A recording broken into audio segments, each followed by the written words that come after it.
ஆன்மீக அன்பர்கள் அனைவருக்கும் தெய்வீக எண்ணங்கள் யூடியூப் சேனலின் சார்பாக அன்பான வணக்கங்கள். இன்னைக்கு நம்ம தெய்வீக எண்ணங்கள்ல பார்க்கக்கூடிய மிகவும் ஒரு முக்கியமான பதிவு, நாளை சக்தி வாய்ந்த மாசி மாதத்தின் தேய்பிறை சங்கடஹர சதுர்த்தி வழிபாடு. விநாயகரை நினைத்து விரதம் இருந்து வழிபாடு செய்தால் கடன் கரைந்து போகும். முக்கியமாக இந்த ஒரு பிள்ளையாரை உங்களுடைய கையினால் இந்த தண்ணீர்ல கரைச்சிங்கனாலே உங்களுக்கு கஷ்டமும் கடனும் கரைந்து போகும். இந்த வழிபாட்டு முறையை எப்படி செய்வது, இதை பற்றி தான் இன்னைக்கு நம்ம தெளிவாக விரிவாக பார்க்க போறோம். பதிவை தொடர்ந்து கடைசி வரைக்கும் பார்த்து பயன்பெறுங்கள். தெய்வீக எண்ணங்கள் சேனலை இப்பதான் நீங்க முதல் முறையா பாக்குறீங்கன்னா கீழே இருக்கிற சப்ஸ்கிரைப் பட்டனை கிளிக் பண்ணிக்கோங்க, பக்கத்துல இருக்கிற பெல் பட்டனையும் கிளிக் பண்ணிக்கோங்க. தினம்தோறும் ஒரு ஆன்மீக தகவல் கொடுக்குறேன், அது உடனே நோட்டிபிகேஷனா வரும், நீங்களும் பார்க்கலாம். பொதுவாகவே சங்கடஹர சதுர்த்தி அன்று விநாயகப் பெருமானை நினைத்து விரதம் இருந்து வழிபாடு செய்தால் நிச்சயமாக சங்கடங்கள் அனைத்தும் நம்முடைய வாழ்க்கையிலிருந்து விலகும். இந்த மாத சங்கடஹர சதுர்த்தியானது, அதாவது மாசி மாதத்தின் சங்கடஹர சதுர்த்தி நாளை ஞாயிற்றுக்கிழமை வருகின்றது. இது ஆங்கில மாதத்தில் நாளை 16ஆம் தேதி வருகின்றது. மாசி 4ஆம் நாள் வருகின்றது. தவறாமல் அனைவரும் இந்த சங்கடஹர சதுர்த்தி அன்று நான் சொல்கின்ற வழிமுறையில பிள்ளையார் வழிபாடு செய்யுங்க. உங்களுடைய கஷ்டம் தண்ணீரில கரைத்த உப்பு போல அப்படியே கரைந்து போகும். நம்பிக்கையோடு இந்த வழிபாட்டை நீங்க செய்யணும்.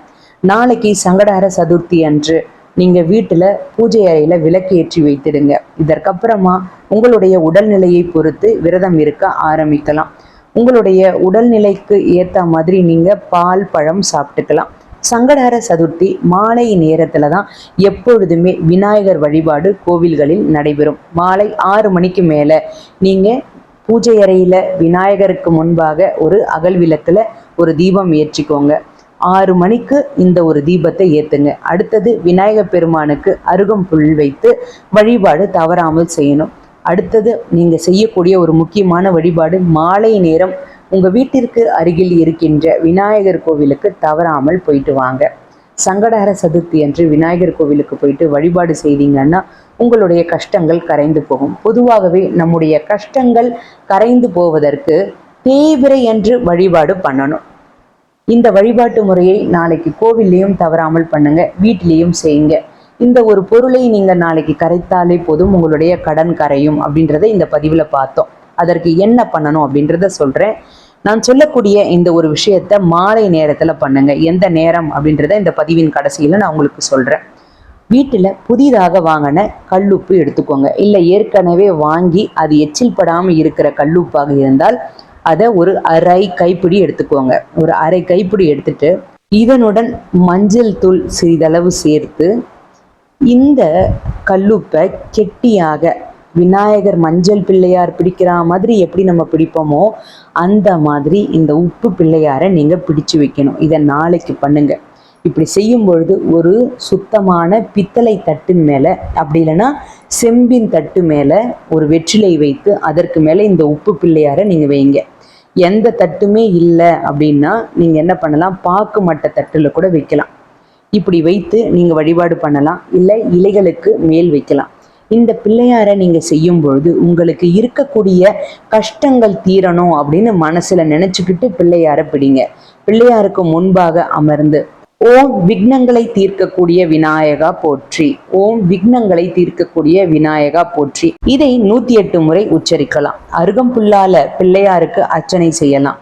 அப்படி அர்ச்சனை செய்யும் பொழுதும் 108 முறை அர்ச்சனை செய்யுங்க. உங்களுக்கு தெரிந்த வேறு ஏதாவது விநாயகருடைய மந்திரம் இருந்தாலும் சரி, அதை தவறாமல் சொல்லலாம். எந்த ஒரு தவறும் கிடையாது. இருக்கக்கூடிய கஷ்டங்கள் எல்லாம் சீக்கிரமா சரியாகணும் அப்படின்னு இந்த பிரார்த்தனையை ஆழ் மனசுல நல்லா நினைச்சுக்கிட்டு பிரார்த்தனை பண்ணிக்கோங்க. அதற்கப்புறமா தீப தூப ஆரத்திகள் எல்லாமே காமித்து உங்களுடைய வழிபாட்டை நீங்க முடிச்சுக்கலாம். பிள்ளையாருக்கு நிவேதனமாக உங்களால முடிந்தா 2 கற்கண்டுகள் வைத்து கூட வழிபாடு செய்யலாம். பிள்ளையார் அதை தவறாமல் ஏற்றுக்கொள்வார். நீங்கள் செய்த இந்த உப்பு பிள்ளையார் உங்க வீட்டு பூஜை அறையில ஒரு நாள் முழுவதும் இருக்கட்டும். மறுநாள் திங்கட்கிழமை காலையில எழுந்து பூஜை அறையில ஒரு தீபம் ஏற்றி வைத்து விட்டு உங்க கஷ்டங்கள் கரைந்து போகணும் அப்படின்னு ஒரு சிறிய கிண்ணத்துல நல்ல தண்ணீரை எடுத்துக்கோங்க. அப்படி இல்லைன்னா ஒரு சொம்புல எடுத்துக்கோங்க. நீங்க பிடித்து வைத்திருக்கின்ற இந்த பிள்ளையார அந்த தண்ணீர்ல கரைச்சி விடுங்க. உங்களுடைய கடன் கஷ்டம் அனைத்தும் கரைந்து போய்விட்டது அப்படின்னு மனதார நினைச்சுக்கிட்டு இந்த தண்ணீர்ல நீங்க பிள்ளையார நீங்க கரைக்கணும். இது மிகவும் ஒரு சிறிய பரிகாரம் தான், ஆனா பெரிய அளவுல பலன் கொடுக்கக்கூடிய ஒரு பரிகாரம். இந்த வழிபாட்டை நாளைக்கு சங்கடஹர சதுர்த்தியில தவறாமல் அனைவரும் செய்யலாம். தேய்பிறை சங்கடஹர சதுர்த்தி நம்முடைய கடன் தொல்லை, கஷ்டங்கள், வறுமை அனைத்தும் தேய்ந்து போகக்கூடிய ஒரு சங்கடஹர சதுர்த்தி. இப்படி நீங்க செய்த அந்த தண்ணீரை என்ன பண்ணணும்னா, கால்படாத இடத்துல செடிகள்ல நீங்க ஊற்றிடலாம். இதை எந்த நேரத்துல செய்யணும் அப்படின்னா, மாலை நேரம் 6 மணிலிருந்து 6:30 மணிக்குள்ள நீங்க இதை செய்யலாம்.